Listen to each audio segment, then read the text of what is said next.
100 रुपया से स्वागत कैलन और हमारे भैया का भतीजा हूँ। बस बस बस पैसा दे के आप लोग हट जा, फिर आ जा, फिर हट जा, फिर आ जा। एकदम एकदम मारा थी धाम धाम। ए भैया वो बेटवा के 6 महीना के बेटा के छाती में थे से शाबाश लिख के अपने दुल्हन से कर किला।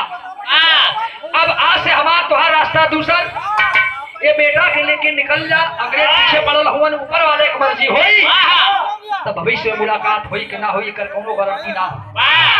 अगर जिंदा रही है हमार बेटा जिंदा रही एक एक क्रांतिकारी बनेगा। श्याम सिंह पहलवान दूसरे ओर और मंगला अपने बेटे को लेकर के वहां से निकल जाती है।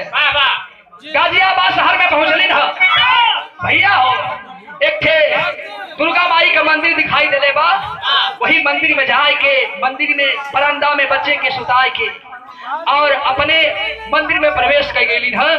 माई दुर्गा मैया के मूर्ति के सामने एक बात कहली गीत तकेल मास्टर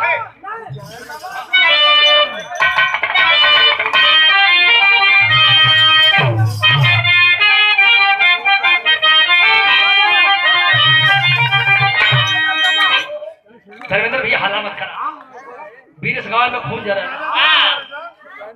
ठीक है अरे झाझर मारो आजली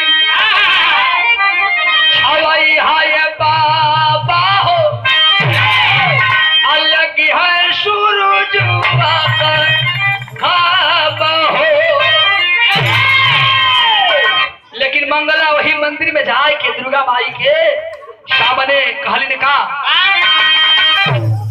एक दासी जाऊ था छाठा उखली अंतवारा हो। एक दासी जाऊ था छाठा उखली अंतवारा हो। नरियल चुनारी आजा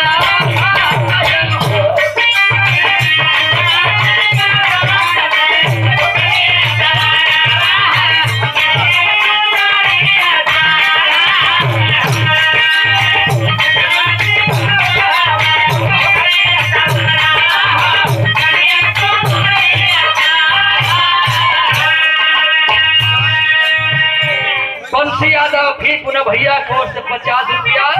भैया जी के प्रणाम, सब भैया के नमस्कार प्रणाम बा भैया हो। भिखिया तू देना हमारे पिया का जिंदगिया हो, भिखिया तू देना हमारे पिया का जिंदगिया हो। तोहरे सालन में कैली भिखिया तू देना हमारे पिया का जिंदगिया हो।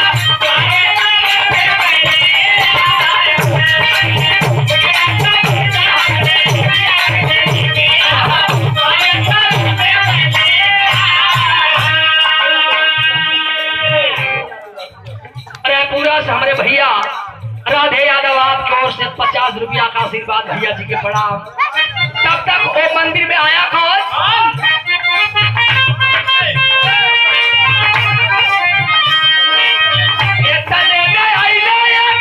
वही दारू राजा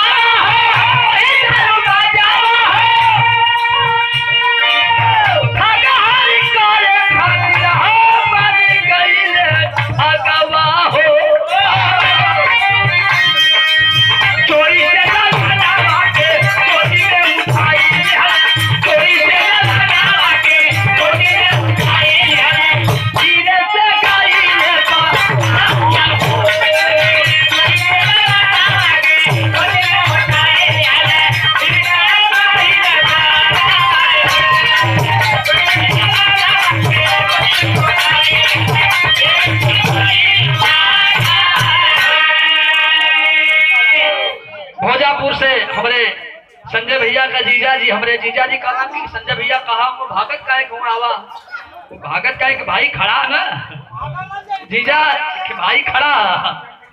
चंद्रमा यादव ए जीजा जी की ओर से यह भाव पर 100 रुपया से स्वागत कैलन। आपके प्रणाम, सबके हमारे भैया भैया भैया ऐसा गौर करो। क्या बात है, क्या बात है आराम से। एक शराबी आया है, मंदिर में प्रवेश किया, देखा अंदर औरत रो रही है, तब तक उस बच्चे को लेकर के शराबी भाग गया। शराबी के हाथ में बोतल है, दारू में मस्त है पी करके, फिर भी कमी है। बच्चे को लेकर के भागा। बाबूजी कहाँ पहुंचा? वही रामपुर से सटल एक बाबूजी मनईपुर गांव में पहुंचा है। देखलस के जसोदा नाम की औरत देखी है, विधवा है। एक बोतल का दाम दे करके बच्चे को दे देती है। घरे लगेली भैया हो, पालन पोषण करे लगली है। वो बच्चा का नाम का रखली